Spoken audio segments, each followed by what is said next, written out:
জিনিস ভাবেন, এখন একটা সময় গালি ছিল রাজাকার, রাজাকারের বাচ্চা, এগুলো গালি ছিল। এখন নতুন একটা গালি প্রতিষ্ঠার চেষ্টা করা হচ্ছে শাহবাগী। শাহবাগী জিনিসটা কিরে ভাই?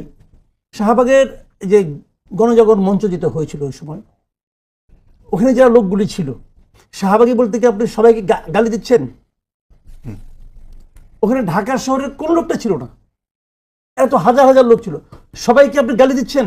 এই আওয়ামী লীগের যে মতলবটা হতে পারে, এই মতলবটা দিয়ে এদেরকে এগিয়ে নিয়ে যাওয়া হয়েছে, হইতে পারে, কোনো সমস্যা নেই।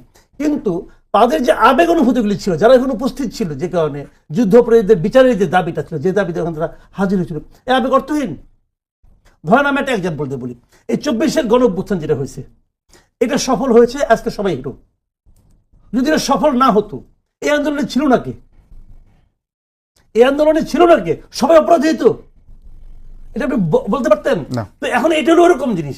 আজকে যারা এই আন্দোলন সফল হওয়ার কারণে আওয়ামী লীগের যারা আসলে তারা